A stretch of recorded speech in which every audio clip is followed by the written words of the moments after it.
Wrap around the edges, films.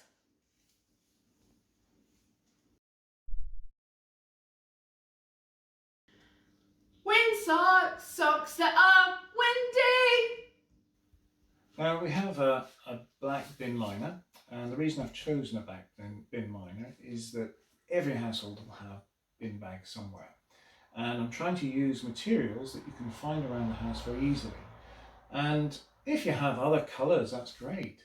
You can make more elaborate windsocks. Now this windsock is a very basic one, just to show you the principles.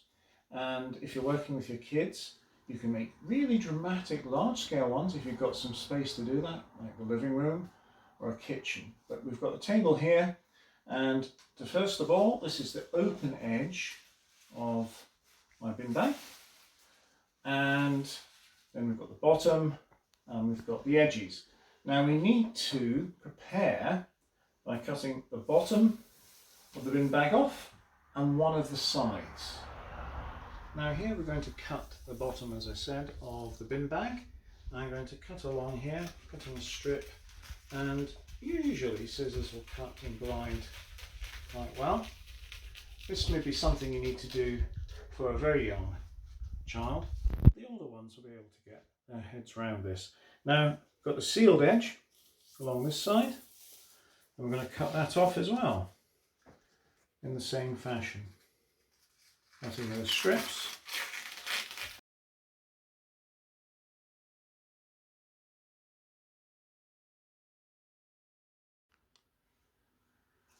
Now we can open up our bin bag to make a sheet of plastic, and it's large, it's longer than the table. You could use the floor, but on this occasion I'm going to try and keep it on the table, because most people will probably just have a table to work with. So the next thing is we fold it carefully, and you might need some of your young helpers here to fold the plastic carefully in half, like so. And now I'll leave it there, and with some masking tape I'm going to draw a line with masking tape so you can see where we're going to cut. Now you can see with the folded bin bag I've stuck some masking tape on. It doesn't matter if you don't have any. I'm just doing this to help you see where to cut. It can help as a guide, but if you don't have masking tape, it's not the end of the world. Now I'm going to cut from this end, and this is going to be the front end of the windsock, the larger opening for the air to come in and flow through. And I'm going to cut along on the inside, because sellotape and masking tape don't like each other, and the sellotape won't stick to any of the masking tape that may be there. Now I'm carefully cutting along, cutting through, I'll show you this, through both layers of the bin bag. That's really important. And you cut along, keep going, and it can be quite a job, especially for the young little hands to do, but something to learn. Now you can see even I'm getting into a bit of what they call a fankle, and cut along.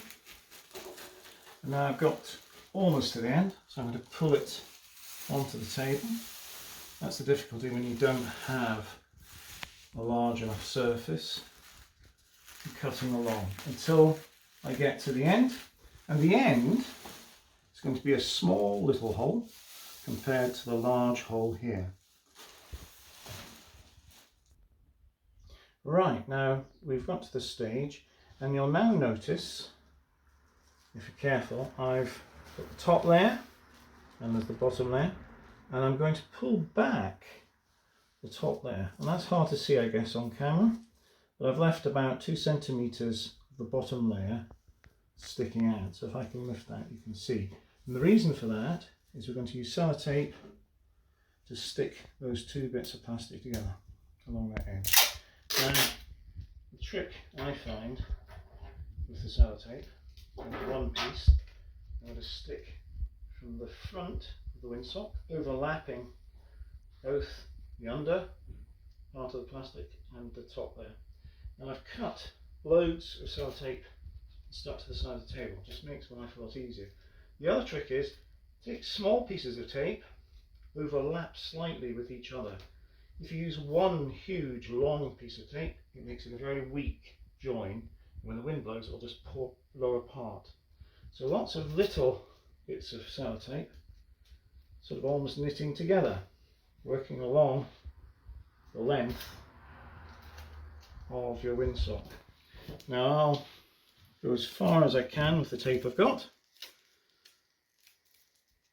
There we are. Nearly there. Oh, that went wrong. Try that one. And now we've still got a bit to go. Right, the next step is with the mouth, as I was explaining. We're going to reinforce that edge with tape. If you have thicker tape, that would be great. I'm just using sellotape here, and I'm going to not seal up the edge. I'm not doing that. I'm just making that edge thicker by using tape to do that, overlapping as well. Not going right to the edge this time because you don't want it to stick the mouth shut. So I've done this side with some tape, and if you have gaffer tape or something like that, or thicker tape, that would probably work even better. I'm now going to turn that over and do the other side.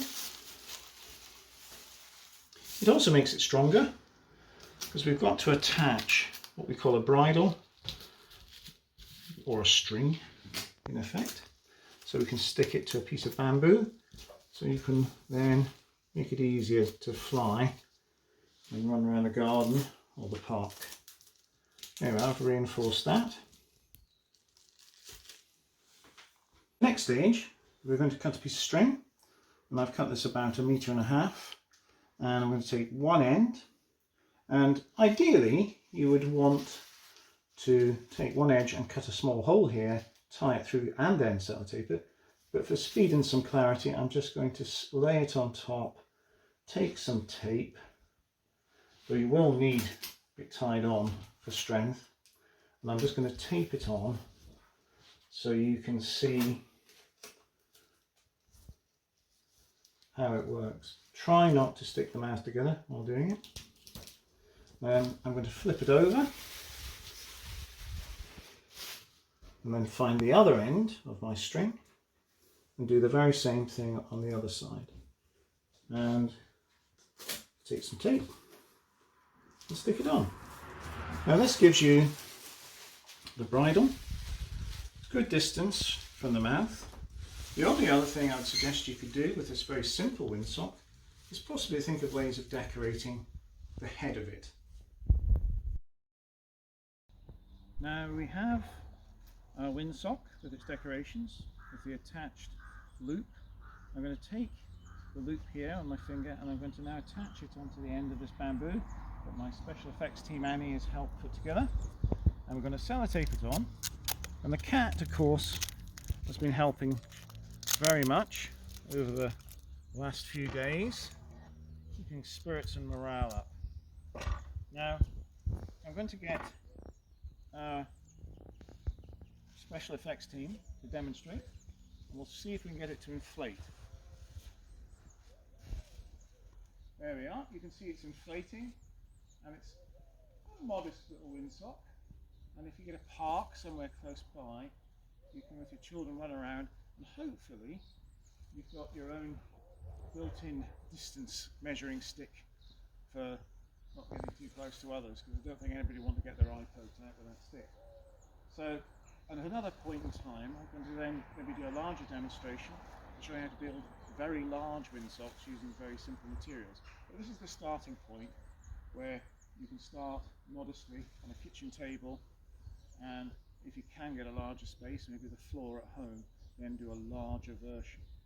Now thanks to Annie and Pusscat, who has been helping us so much.